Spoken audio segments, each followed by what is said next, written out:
And welcome back to another episode of the Baseline Bums podcast. It's your host, Rob, a.k.a. B-Ball Archives, and once again, I got the bums in the house. We're drinking a little bit, we're feeling good, and we're ready to talk some Spurs basketball and some general NBA stuff. How y'all feeling tonight? AJ, how are you feeling, my good friend? Oh, I'm feeling great. The Cowboys lost last night. The Spurs play tonight. I'm feeling good about my weeks in fantasy football coming up. So feeling good, guys. Got some fun things to talk about.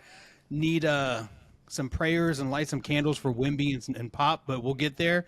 But Adam, how you feeling?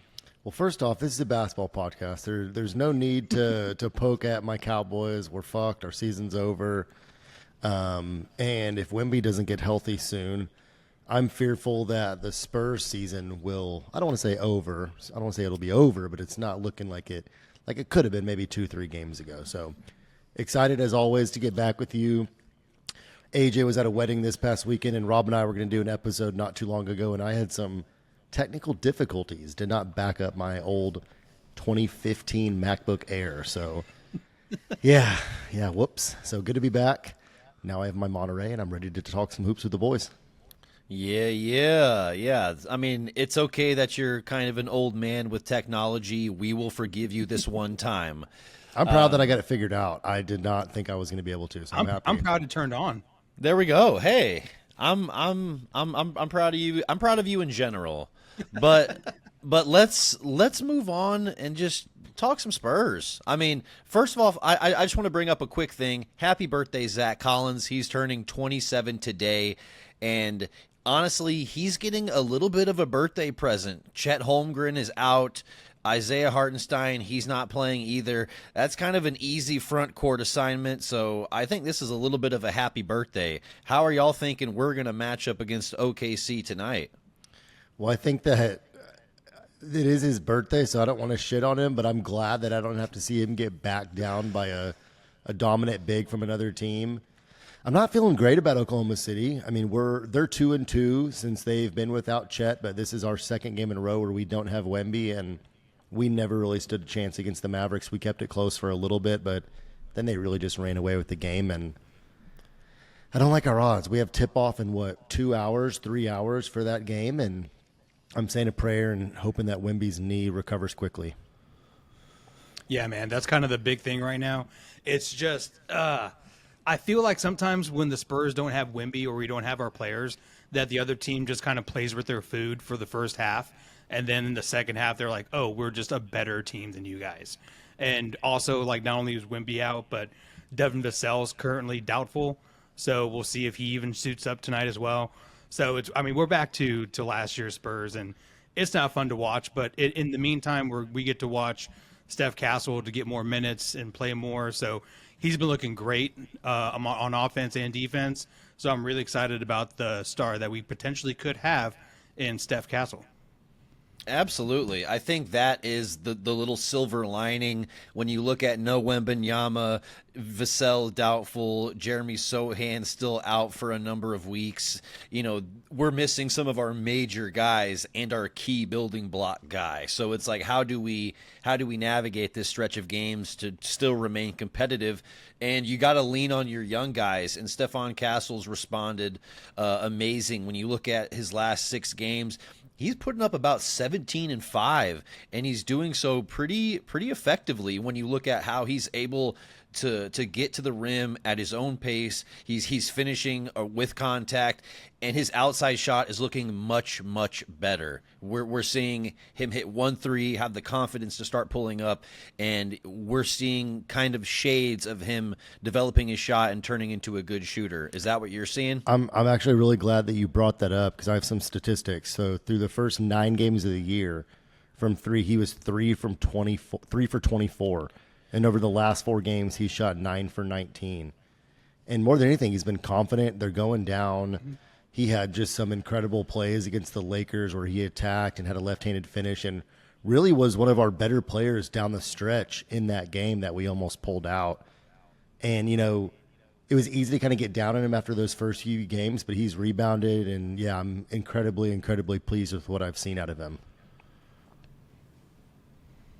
Absolutely, yeah. He's He has really been that silver lining that we really have needed, because there's been so much negative, and honestly, Victor being out is the big reason for that, for all of this negativity, to be brutally honest, because if we still had Victor, we would still be having a lot to look forward to. But I just want to kind of bring up something now that we're kind of just talking about Victor.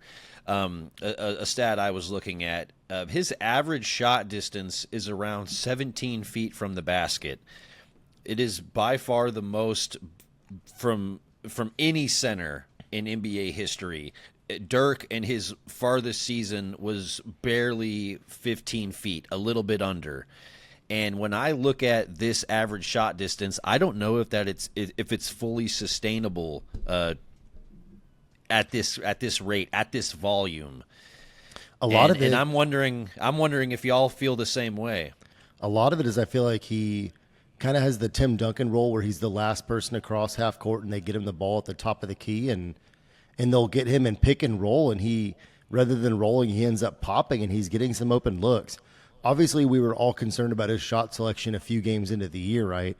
But over that 3-game stretch, he shot 20 for 37 from 3 after going 22% through his first 9 games. So it's like, would I like him to play closer to the basket? I think we all would. I think we all see how dominant he can be and how easy it is for him to finish whenever he's close. But if we're not winning it all this year, if we need to go through a little bit of a tough time and have some bad possessions for him to potentially develop his game further, I'm willing to at least entertain it. What do you think, AJ? I don't like. I mean, it's cool that he scored 50 points. It makes me super happy that he got to that milestone, and I hope there's several more to come. But to the extent of shooting, like 18 three-pointers, I mean, that's so many. And, he was just pulling, and don't get me wrong, he shot 50%, but, 9 of 18 is just, it's so many threes. And, we talk about it all the time about how he needs to try to figure out his post moves. Maybe he's been working on it. He's just not confident doing it in game. I have no idea. But it seems like we're trying to get him the ball down there. He's just pulling the ball whenever he feels like it. But when he's off, he's really off. And that's concerning to me, that he can be so streaky, because we've seen him when he's not hitting shots, and it's not pretty. Rob, I have a question for you. How much of this do you think is like the Spurs are afraid to overcoach him or to stifle his confidence and development early in his career? I mean, I think we honestly don't quite know how to develop a guy like Victor. I don't think anyone truly does, because he has the potential to be the greatest. I just feel as if we're kind of having a little bit of a regression, so to speak, when we're talking about his development. We're seeing more isolation. His percentage in isolation scoring has gone up. He's being assisted actually less than last year, and there's a lot of things that I would really question. His 3-point shooting, I was expecting it to go up a little bit, but it's gone up a lot. He was 5.5 attempts last year. He's over 8.5 attempts this year, and to me, that's almost a little bit too much when I think about, dude, you should be closer to the basket to get offensive rebounds and be in positions to affect the game in that way. Like, that can be fixed, right? And it's not being, meaning we can design more sets for him to just not be in the position to even shoot there. We're putting him in a lot of high pick and roll situations where he pops to the 3, or it could just be coaching and telling him, like, hey, look, we love that you're confident and you did get your shot going, but like, we need to go deeper into possessions to maybe get you a better shot close to the basket.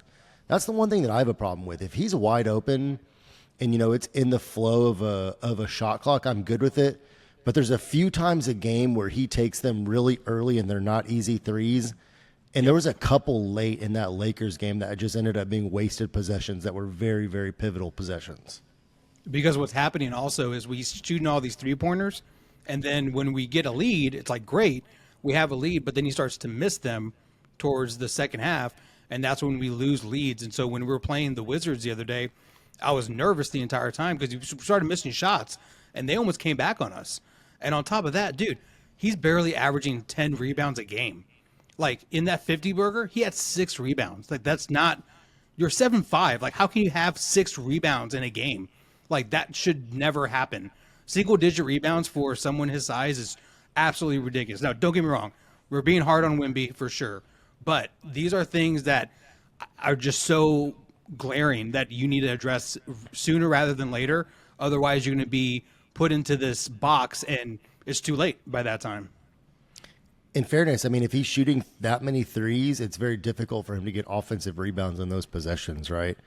I think it's pretty blatant that defensively on those possessions, if he's down there, he's going to get a lot of the rebounds, and he does, and people don't even contest him, but he's not going to get those offensive boards when he's playing that far away from the basket. But 6 total rebounds when you had a 50-burger? Like, dude, come on. Hey, let's take a second to celebrate that 50-burger, though, huh? Absolutely. That was dope. it was absolutely amazing. The tallest player to ever score 50 points in a game, the tallest player to ever to make 8 threes in a game. So I think in general, it's a really cool 50 piece, one of the more unique 50 burgers in NBA history. So I think you have to celebrate it. But I also think that, it also still has some of the questions that we were asking earlier, like is this too many threes? Is he playing too far out from the basket? So as much as I love to see things like that, it does make me scratch my head a little bit. Yeah, I think a lot of it's just the Spurs not wanting to stifle his confidence. But I'll tell you one thing: he went on a good 4-game stretch, and we need him back badly. That's we for do. sure. Oh, yeah. Real badly. Oh yeah, because when right before he went down, we were among the top of the NBA in defensive rating. We were actually, when he went down, we were 4th in the league in defensive rating, and now we're 12th. Damn. Just 2 games with him being out, we're 12th. Yeah, and one thing that I've really seen too is because Jeremy Sohan's been out, Mama's been getting a lot more minutes, and dude, that guy with Wemby on the court. They have some awesome chemistry together, and it's really fun to watch them play. I hope Mamu continues to get some minutes when Jeremy comes back, because he's a lot of fun to watch, and he can knock down the threes as well. But I'm just with Wemby. Wemby has shot he shot 20 shots in the last 3 games that he played. That's the most I've seen from a Spurs player probably all time. Yeah. I mean, there's no one that's had the green light to shoot threes like Wemby has in the history of the Spurs organization. There's no one that's had this strong of a green light from beyond the 3-point line. There hasn't been. And Mitch Johnson ain't going to say anything to him too. So no, but I mean, and that brings up another question: when is Greg Popovich going to come back? We know he suffered a mild stroke on November 2nd, on my birthday, and in all honesty, it's one of those things that it's rattling Spurs fans to our cores. We don't know when our glorious leader is going to be back, and there's been a lot of questions, are circling Coach Pop. When is he going to hang it up? Is he still running the right system in today's NBA? There's been a lot of questions about it, but when you break it down, we miss Coach Pop. We want to see a sideline with Coach Pop. AJ, does it still feel weird looking at a Spurs game and not seeing Coach Pop? Oh, absolutely. I'm still not comfortable watching the Spurs game and not seeing Manu come off the bench. So it's just one of those things where you see Pop, you see the Coyote, life's going to be good that day. So first and foremost, I pray every day that he makes a speedy recovery. Mild stroke is not something to bat an eye about. A stroke's a stroke is a stroke. So hopefully he gets a full recovery. Personally, I don't see him coming back this year or ever. I think he needs to focus on his health, because those things just linger. And I'm sure he's going to take care of himself and stuff. But I mean, come on, man! Like you're in your 80s. You got grandkids. He's 75. Go be 75. He's close enough. We'll round up. Go be with your family. You have nothing to prove at this point. I mean, and honestly, like the stroke, having a mild stroke is kind of the beginning of something bigger. And if you're traveling all the time, or even if he decided to do the Bronny James thing and say, I'm going to do only the home games, that's not going to cut it in the NBA. So I personally I wish he hang it up, call it a day. You're good. But if he wants to come back, I'm not going to say no. But the stroke thing is very concerning for me. Well, I think you compare it to like Tua Tagovailoa with his concussions in the NFL. Like he's only Popovich is capable of making that decision on whether he's going to come back, and I don't feel like we know enough to say whether you should come back or not. Obviously, anytime you have a stroke at 75, it's like shit. That's cause for concern. But there are mild strokes that don't impact your, walking ability to talk, all of that stuff. I mean, if it is in fact mild and he's just, taking his time to recover and take it easy for a little bit, obviously I'd love to have him back. But you're right. He doesn't need to prove anything. And I think what it does mean is I don't know that he's going to, I think he has, 3 years left on his contract after this year. At least he signed a 5-year extension with us and was made the highest paid NBA coach of all time. He clearly isn't going to finish out that contract. And what I'm wondering is Mitch going to be our next head coach? Is he just an interim coach, or do we go bring in, a leader that can take us forward over the next decade plus with Wemby? What do y'all think about that? Well, I mean, I think the obvious choice would be to look elsewhere for somebody that's had numerous years of head coach experience in the NBA. But when I look at the Spurs and our track record of just kind of bringing our own guys in that have been loyal to us, I look at Mitch Johnson. He was a guy that he was in the G League organization playing for us. He was coaching there. He's been an assistant for numerous years. He's been a guy that knows the system in and out and would continue that culture, and we know he would because he's a Pop guy. There's no question about it. So whenever I look at it through that lens, it wouldn't surprise me if we went with Mitch Johnson long term, but I think I would like to see us go with somebody with numerous years of head coach experience to really help mold Victor right away.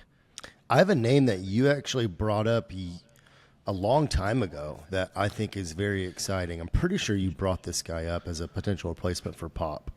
Do you remember? Wait, hold on. Are you talking about Jay Wright? I'm talking about Jay Wright, who has experience coaching alongside Greg Popovich and the USA team. Somebody who clearly is very well liked by his players. Obviously, transitioning from college to the NBA isn't always that easy, but he does have experience coaching NBA players. And I'm a big, big Jay Wright fan. I think he's a player's coach. I think that people would love playing for him. And we have a young nucleus right now. Outside of Harrison Barnes and CP3, we are a young team. I mean, we're practically college-age guys. And I think that if we do no longer have Pop after this year, somebody like him would be a guy that if he's willing to come out of retirement would be a good fit culturally for us as well. I like that idea a lot. Oh yeah. I mean, he's a fantastic coach. Yeah, like you said, he knows how to mold young players very well. Anybody that went through that Villanova system was very ready to hit the ground running in the NBA for the most part. But yeah, I think that's an absolute great call. There's not a ton of other options really out there floating in the NBA verse, but yeah, I think right now he would be a good option. But we're rolling with Mitch. We got Mitch. I mean, I don't know if we automatically promote him, but I think we should at least hold interviews and obviously he would interview, but he would kind of have the leg up on everyone because he was like, I just did this season kind of thing. So I do think we do need to have some interviews at least. See what's out there. Maybe Becky Hammond wants to come back, or maybe one of these other guys like Brent Brown wants to come in. I mean, he is on our bench too. So I guess we'll kind of see where everything goes. I'm going to submit my resume on LinkedIn. So hopefully they give me a call back. We're going to run the triangle and a quarter offense. I mean, if we get close enough to a championship, Phil Jackson might just come in and just win one by just getting there, We'll see, but I think we can all say our first preference would be that Greg Popovich is healthy. He wants to come back. He's healthy enough to come back, and he can see this through. He's gone through a few years of struggle with our team, and it would be nice if he could somehow make it another 2 to 3 years and hold that banner one last time and go out that way. Right. Absolutely. I want him to go out on his own terms, and I don't want the organization to have to struggle to find somebody in a scramble. It's like I would rather us really methodically plan over a year or two, like, hey, Pop's going to be leaving. We really need to start, ironing down who, and which that should obviously be, very soon. I think the moment is happening right now after the stroke, but at the end of the day, it would be really nice to not have to have Greg Popovich leave on like an illness. Like I want him to leave on his own terms when he wants to hang it up. It also makes me nervous because like he is Spurs basketball, and I feel a lot more confident about making sure we get a Wemby extension with Greg Popovich still closely a part of the Spurs organization. That's fair. That scares me a little bit that if he weren't here, how would the whole league look at the Spurs? Not like we're always a big, free agent destination, but that's a factor for me as well. Yeah. I mean, I also wouldn't oppose Manu Ginobili as the head coach and Boas Diaw as an assistant, Timmy as the other assistant, Patty Mills coming back as the trainer. So just saying, I think it would be a pretty solid coaching unit. Huh? Hey, man, if anyone can be a trainer, it's Patty Mills. Like, look at how big he was when he first came in the league and how ripped he is now. I'm surprised you didn't bring up Jonathan Simmons for our strength and conditioning. He could do that, too. He's our attitude guy. I knew he was going to get mentioned somehow. I just thought it would be AJ, so I wanted to give him a little push there.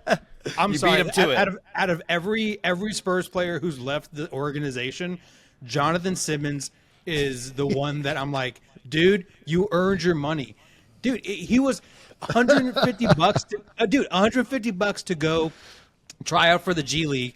He makes the G League, makes the Spurs team, works his ass off, becomes a role player on the team, goes out to Orlando, makes $14 million, and never heard from him again. Disappeared. It's awesome. Yeah, disappeared. Like, how awesome is that? I shouldn't have brought him up. yeah. AJ just went on a little Jonathan Simmons rant again. It's okay. Hey, well, We're here for it. We're here for it. let's take a second. We're about 4 days too late because we were 6-6 at one point in time. We played that incredible game against LA that came down to the wire. That was 1 or 2 possessions apart. But let's take a second to reflect on our early season. We're 6-8.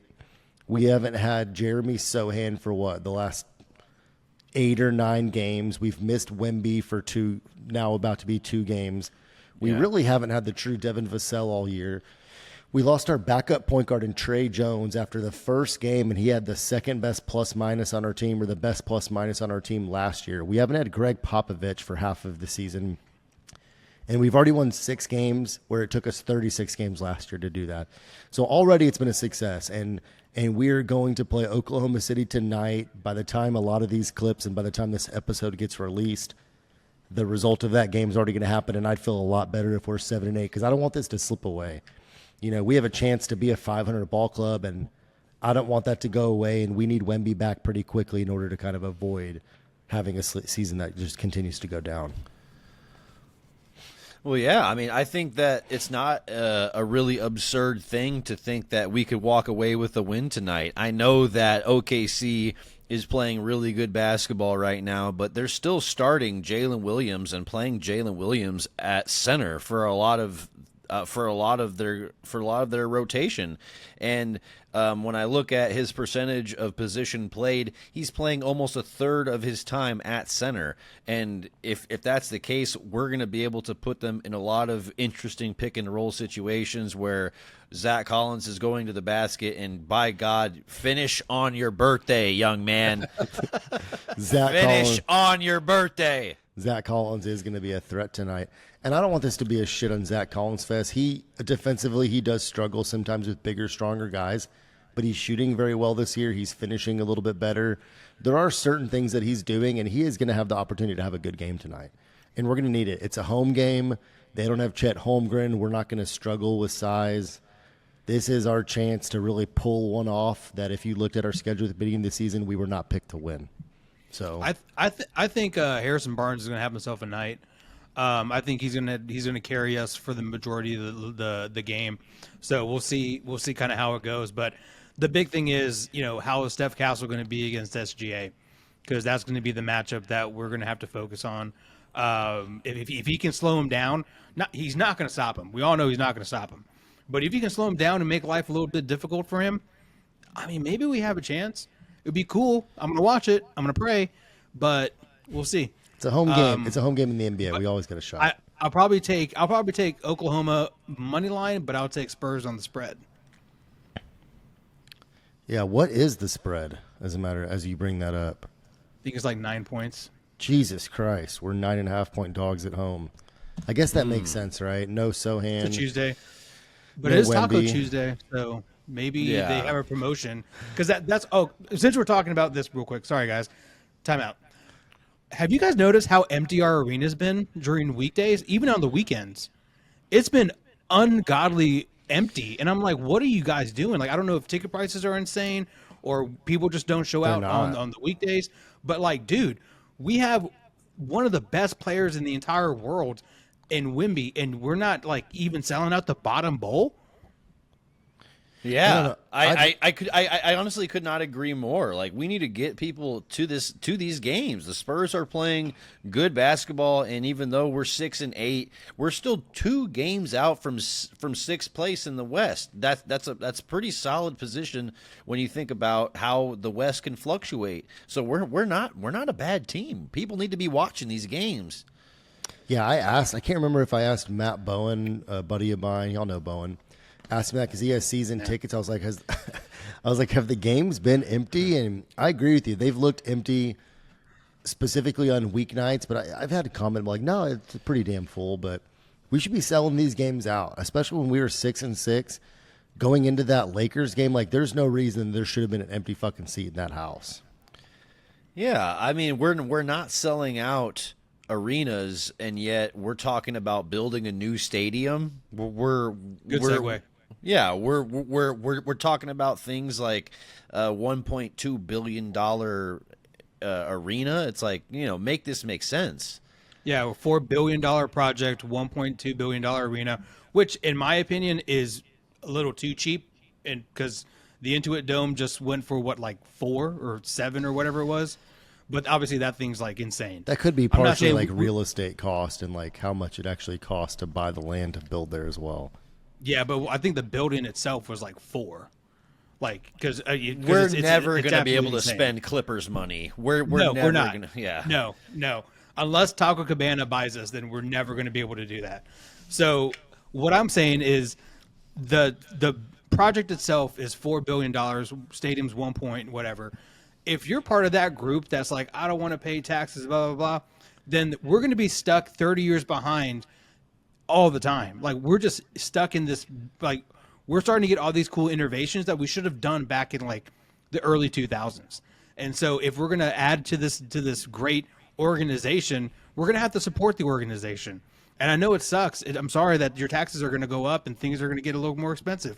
But look at the results are going to be, we're going to have more mainstream things come here. Keep in mind, like, the All-Star game hasn't been back in San Antonio since 96. Like, we're like, that's a long time. I think how come we haven't hosted? Something needs to happen. I mean, the Frost Bank Center isn't that old, but it's in such a random part of San Antonio. It's not in a nice area. There's nothing else close by to there that anybody would want to go see. And you go to a city like Seattle, where they've got the football stadium, the baseball stadium right next to each other, and you feel it's like, oh, I'm in like entertainment area. There's a concert venue right there. You're right on the water. Like, It's in a cool part of town, and you kind of feel the culture because of that. And we don't have that in San Antonio.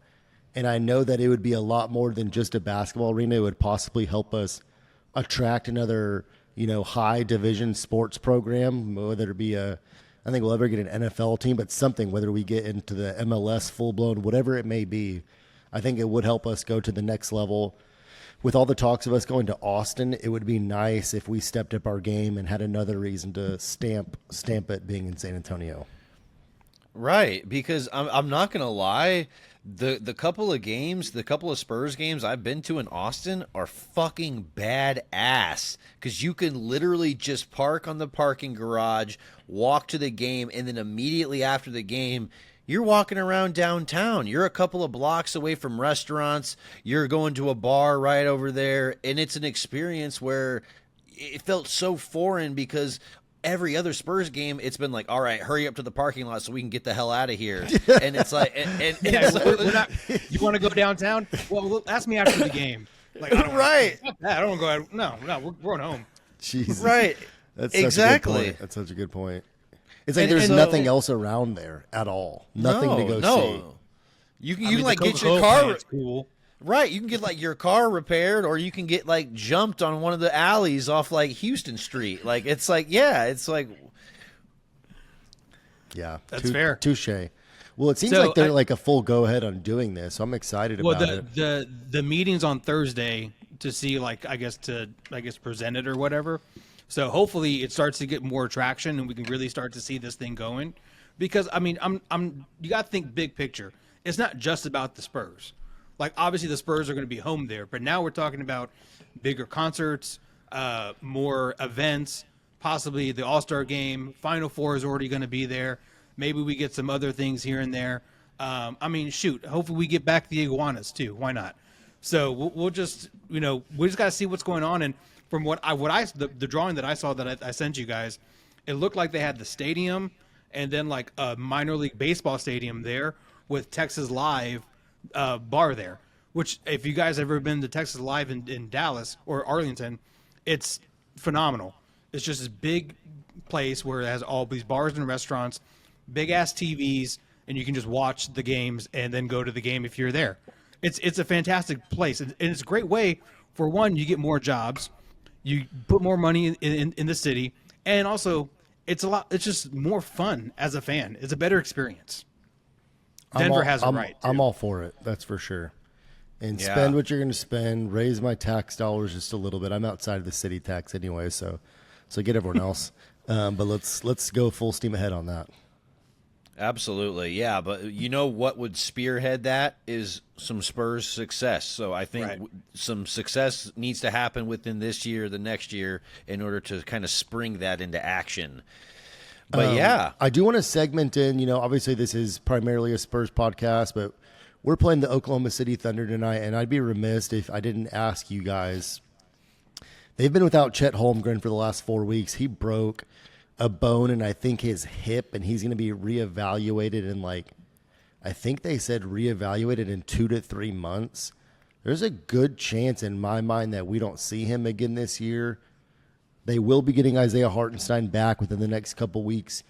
Do y'all view Oklahoma City as still a major contender or the number one contender to come out of the West, and do you think they can win it all?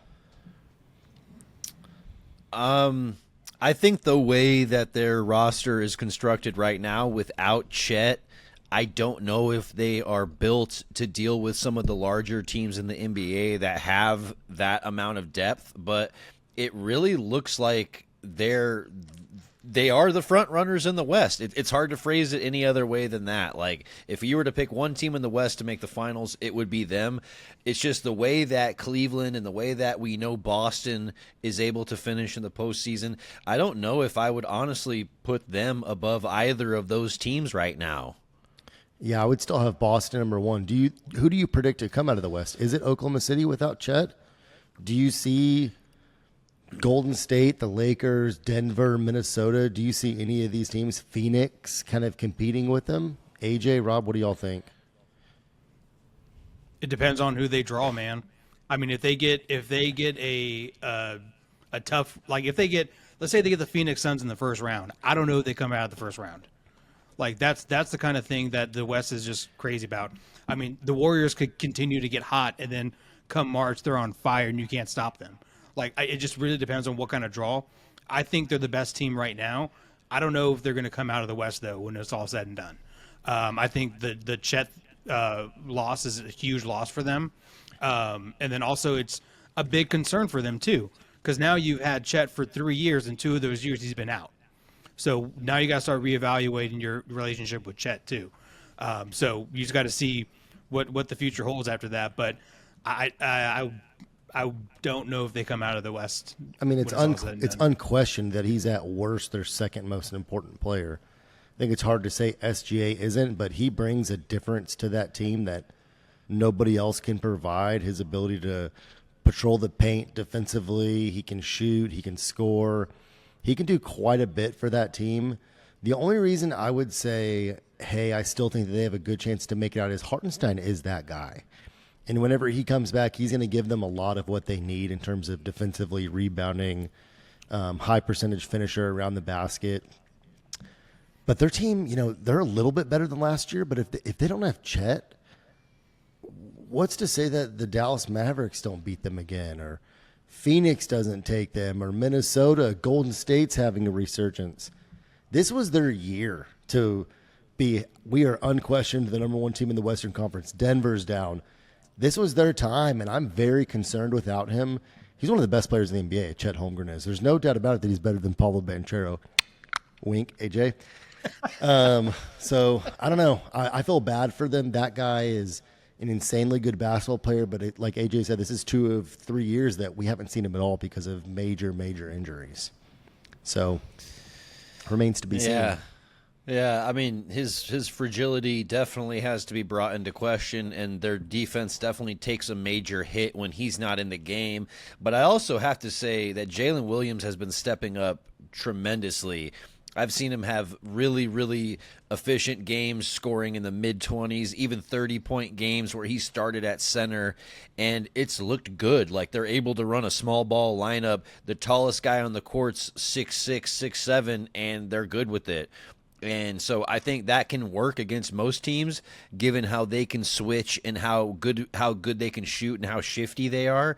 But at the same time, there's some really good, talented bigs in the West. They're going to run up against AD. They're going to run up against Jokic.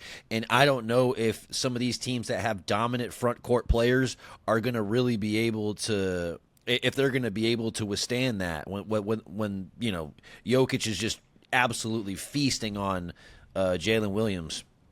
Yeah. Yep. Yeah, are they really going to have to rely on the other Jalen Williams to come back to play backup center for them like they did last year? I don't know. I hope Chet gets evaluated in 2 months and they say, hey, you're good to return before the end of the season. It'd be better for the NBA. It'd be better for basketball. I do think with a healthy Chet, with a healthy Hartenstein, and the rest of that roster intact, they're the clear number one team in the West for me. Another team, though, that we spoke a little bit about the last time we recorded that nobody predicted to be where they are is the Golden State Warriors. Rob, are they a legitimate contender for an NBA championship or to come out of the West? Well, I mean, I think first and foremost, you cannot count Steph Curry out. He will just find a way to win games. He's insanely competitive. We've seen them beat Boston this year. We've seen them beat OKC this year. We saw that really tight game against Dallas, that duel between him and Klay Thompson.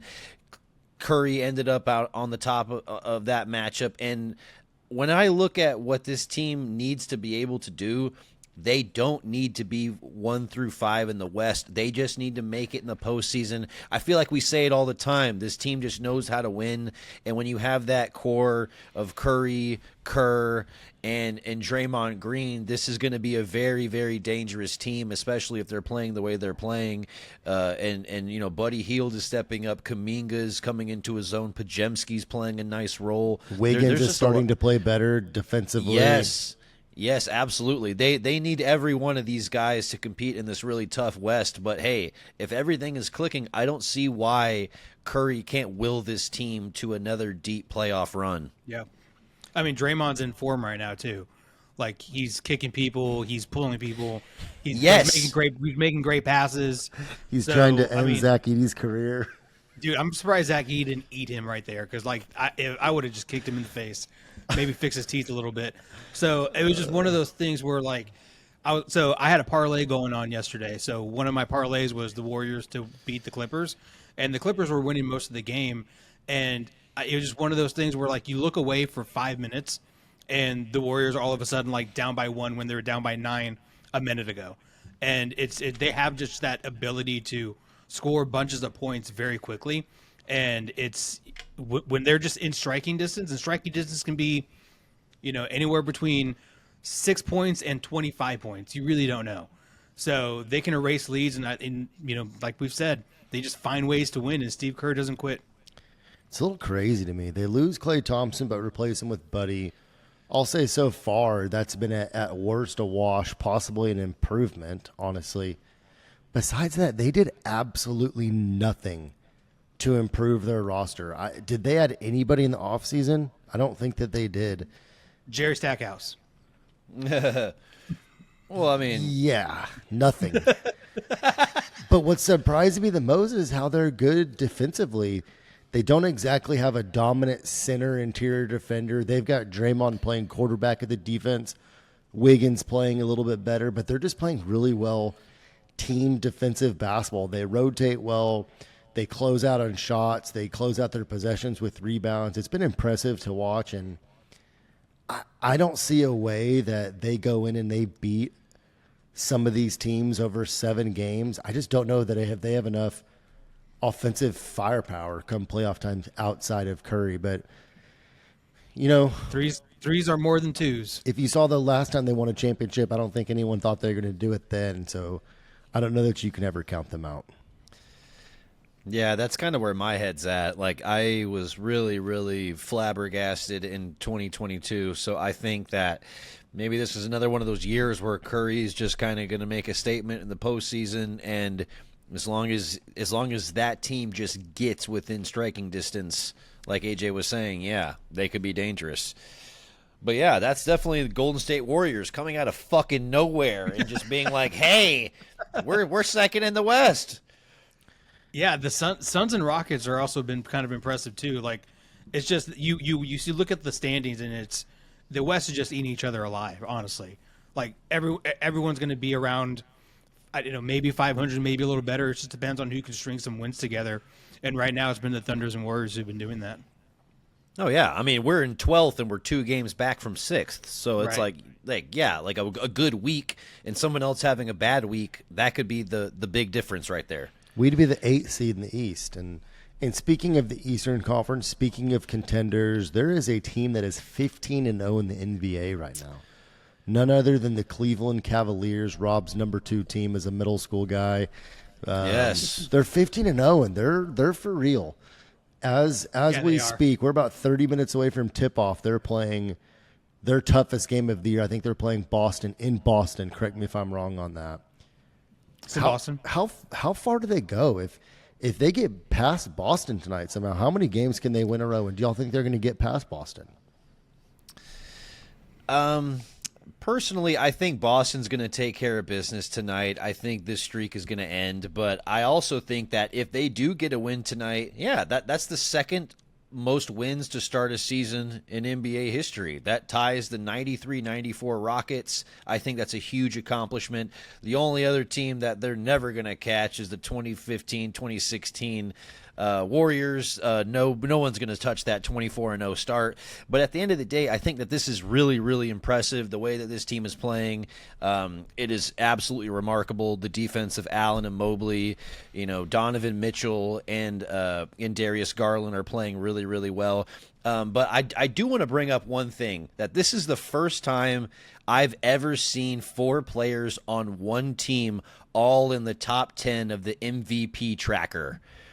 It is absolutely nuts. We have Darius Garland at 5, Jarrett Allen at 6, Donovan Mitchell at 7, and Evan Mobley at 10. This is how well this team is playing. We got 4 guys in the top 10 of MVP conversations, which is crazy because of how they're affecting wins. So I think the way that this team is playing is remarkable. Hearing Jared Allen as an MVP candidate makes me laugh a little bit. He's a fantastic basketball player. Do not get me wrong. Great defender, great rebounder, efficient. Love Jared Allen. Every team in the world would be thrilled to have a Jared Allen, but that's funny to hear him talked about as MVP. And Garland a little bit. Garland's having a fantastic season. Glad that he's healthy. He had massive, I think he broke his jaw last year, which really fucked his season up. Couldn't eat or talk for a period of time. Let's talk a little bit more about tonight's game and how these two teams match up. Obviously, Boston's a juggernaut. Before we do you guys remember last year when we were talking about Garland coming to the Spurs in like a trade. Like, Not anymore. Yeah. that'd have been Nope. cool. They're like, Nope. oh, we're competing for ships now. Yeah, exactly. But Yeah, but This it's, is- this it's is gonna be a- it's gonna be a big game tonight. this is a Porzingis. Did I say that right? Porzingis-less Boston Yeah. Celtic team. They're saying Their like something ridiculous. their best big interior guy is Al Horford. They don't have an interior right now. They're gonna live and die by the three, and with the game being with how well Cleveland's playing, if they don't control defensively a little bit, this is a game that Cleveland could steal tonight. I'm sure Boston's favored if I were to find the spread. Actually, the game just tipped off. Celtics are up 3-2. So I think this is a game that Cleveland can win. And if they do win, they play the Hawks a couple times coming up. They play the Pelicans, who are depleted. They play the shitty-ass Raptors. They could get to 20-0 pretty quickly, and then they do play Boston again in Boston. So I don't know. Or I'm sorry, their next game's at home. But I think that they take tonight. And I don't know if that's crazy to say, but I think they're going to go to 16-0. And I think they're going to be 20-0 going at home to play Boston again. And we'll see how long this can go. But that team is fucking balanced. They don't even have some of their best role players even right now either, which is a crazy thing. So once they get fully healthy, I think the sky's the limit even more. Yeah. Well, yeah, and you speak about their role players. Like, I'm looking at, like, Karis LeVert has stepped up really, really big. He's shooting like 45% from beyond the arc, like 4.5 dimes with less than one turnover. Guys like that, when you have those guys in your lineup, that's just going to lead to wins. And guys like Ty Jerome stepping up big time for that lineup as well, double-digit scoring and doing it pretty efficiently as well. So, I mean, they got a lot of guys stepping up over there. And, yeah, like you said, they're looking really balanced. Yep. I don't even think they have Max Strus playing right now, do they? Pretty sure, yeah, he's been hurt. I mean, that's another shooter of theirs they've been missing. So, but yeah, props to them. Clearly a top 2 team in the East and an Eastern Conference that doesn't have many studs, right? Miami's past the days of competing. The Philadelphia 76ers are a fucking dumpster fire. You've got Yeah. Players only meeting. the Yeah, I was Knicks. about to say, there's some teams that aren't doing so hot in the East. Let's talk about the 76ers real quick. Maxey calling out Embiid, saying that you are late to everything, basically calling him out, say, I'm holding you accountable. Do you think that this is going to spark a turnaround in their season, or is this just a bunch of 76ers bullshit? Well, I think if anything The sparks a latter. turnaround in their season, it's Tyrese Maxey actually playing. He's been injured for the last couple weeks, and that's certainly not going to help them. I mean, the bright spot of their team is a TikTok dancing, fingernail painting Jared McCain, who's been absolutely baller so far this year. Clearly, number one in the Rookie of the Year candidates. AJ is clearly a supporter of Jared McCain. But no, I think they're fucked. And I think it all comes down to Joel Embiid and his health. Nobody on that team is really healthy. Their top 2 superstars, minus Maxey, who's even been hurt, are injury-prone guys. And I think we are done seeing the best days of Joel Embiid. I think those days are behind him. His last game was the first game in, I think, the history, or like in 5-7 years where he didn't shoot a free throw attempt. They're in a lot of trouble. And Well, I mean, it's kind of crazy how like you can see the transition between like players who did well during Olympic Games and players who didn't do well. Because we were talking about Joel Embiid, like just did not look good out there with Team USA, and he didn't. Nothing's changed. Now he's doing it for his squad, and like that's really concerning if you're a 76ers fan. Right. We've been talking about this for over a year now, that his best days are behind him, and we're seeing it right before our eyes. He's looking like a complete liability. It's leading to the 76ers starting off 2-11, and they're at the bottom of a dog shit Eastern Conference. So I think that it's the cookies are crumbling. Paul George, what are you going to do, buddy? do they have their own pick this year? Doesn't their pick in the upcoming draft go to Oklahoma City and it's unprotected? Am I crazy I'm not in thinking 100%. that? I'm not 100% sure. There's been so many draft trades I cannot keep up. I'm with all of almost them. certain that's the case, that Oklahoma City has the rights to Philadelphia's first-round pick this year. Imagine Cooper Flagg going to Oklahoma City. That'd be a little unfair. That would be bonkers. I don't even want to picture that. Fuck that. No. Yeah, that would be a stranglehold on the West for a decade, the next decade easily. But Cooper Flax has his up and downs though. He's looked good, but he's also hasn't looked good. So we'll see. Well, yeah, and I mean, I think obviously college freshmen. You could also talk about how NBA rookies can sometimes have their ups and downs, or if you look at certain late second round picks, primarily just downs. With the 55th pick in the 2024 NBA draft is Bronny James, who is decided because of how talented he is and how much he needs to be in the limelight, isn't willing to travel with the South Bay Lakers on away games. Too much of a diva to go on those commercial airlines. He needs to be able to fly private to go 2 for 9, to go 0 for 4 from 3, to have 5 turnovers. He really needs to be flying private to have those type of performance. Don't y'all agree? Oh my goodness. That was a perfect segue into some good Bronny hate. I love it. I love it. But I agree. This is another example of him just kind of shirking responsibilities, avoiding the grind. You should be traveling with your team, going out there. If y'all experience a loss, y'all should be doing it together. And yeah, it does kind of bug me a little bit. Nepo that baby. I mean, I don't like nepotism in the film industry. I don't like nepotism in politics. I don't like nepotism when it's in basketball. I just I'm not a fan of it. So it's whatever. Incoming all of the people that say whatever. the white people have nepotism all the time. I can already hear it in the comments. I can already hear the chubby guy with no hair is fucking talking shit about Bronny James. I can already hear the comments coming in about that. But you know what? Look in the mirror. This guy's right. The dude's not good enough to play in the G League. I'm sorry. Well, Adam, it's because he's not playing with NBA talent. I was told by the talking heads that he's only going to play well because of the other people on the court. And we saw that in a nonsense, 4 minutes, whatever he played in that first game, and then he never saw the court. Like, we all know, like, it's cool, whatever. But the fact that, like, no one's, like, even ready to admit it, like, I mean, I'm sure 10 years from now, LeBron James is going to be retired and be like, oh, yeah, I definitely pulled all the strings. Maybe.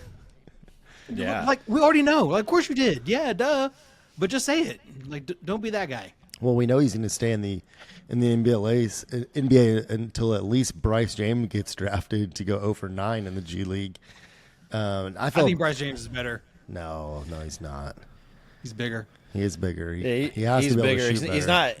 He's not higher rated than Bronny was at this stage in his career, though, which, I mean, I don't think that bodes well for his NBA chances. But, you know, LeBron James could will a lot of things into happening, so it wouldn't surprise me. That's what happens when the devil's on your side. So, Jesus. Dios mío! Golly, on his sacred day, on a Taco Tuesday, you're really going to come after Braun like that. Let's stick it to the kids, not him. No pause. My goodness. Pause on that, by the way. Whoa, no diddy. No diddy. Well, no diddy. all right, guys. Well, one thing that and Adam, you kind of kicked this off, and one thing that we've been kind of talking about a little bit is talking about just people I want to dunk on. And it can be someone who's in the NBA. It could be me. It's okay. It could be just someone who cut you off in traffic. But Adam, Rob, is there anyone you guys want to dunk on today? I want to be able to dunk, period. But gone are the days of me being able to get close to touching the rim or even the backboard for that matter. You know what? In honor of us playing tonight against the Oklahoma City Thunder, I want to dunk on Lou Dort. I don't know. He's just so strong and good at defense that I just want to dunk over him. Let's throw in Alex Caruso too. I want to dunk on their defensive guys and just go ham on them. And I've already dunked on Bronny enough. I don't think we need to go into that anymore. I want to just pull out a name that I know we both hate, and I just want this guy to be dunked on perpetually. I want to see Zaza Pachulia dunked on at every moment of his life. I don't care that he's retired and just living and doing his own thing. I want somebody just to be posterizing him nuts in his mouth at all times. And then when he comes down, just undercut him a little bit so his ankle just take away his snaps in landing half. space. Who do you want to dunk on, Absolutely. AJ? You've given thought to this topic, which means you've got to have a good guy in mind that you want to dunk on, and don't let it be me. No, it's not going to be you. But I do want to dunk on Texas Tech offensive coordinator Kitley, because his play calling has been absolutely dog shit in the games, and we should have won all the games, including against you, against Baylor, but we didn't because our play calling has been absolutely terrible. So I want to dunk on Kitley because, good God, get out of here. I hope he doesn't come back next year because our quarterback has regressed instead of progressed, and that's all I have to say about that. Yeah, GG's to Texas Tech football. Baylor just started the downfall of your team. So real bad. I'm not going to go that far, but well, I think whenever But we yeah, whenever it's we not start looking great. transitioning over into talking about college football, I think that means that we've pretty much wrapped up a good episode. That we were able to catch up on some Spurs ball. We were able to highlight some teams that are succeeding, not succeeding as much. We got in our bye episode shitting on a 19-year-old kid in Bronny James. I think we pretty much covered everything. We talked about dunking, which AJ and I don't know what it feels like. Rob does. But yeah, I actually dunked the other day. Nice. Yeah. I'm 35 and I can still dunk. Not too bad. Yep. That feels But, like a good but episode, yeah. boys. Yeah, I mean, if you're with us at this point, drop us a follow, drop us likes, comments. We appreciate everything. Instagram, TikTok, YouTube. We're on all of it. Apple Podcasts. However you're consuming podcasts, we are there. We appreciate you for sticking in with us this far. This is Rob, a.k.a. B-Ball Archives, and this has been the Baseline Bums Podcast. AJ, Adam. Cheers, guys. Yes, this was fantastic. And as always, It is. go Go Spurs. Again.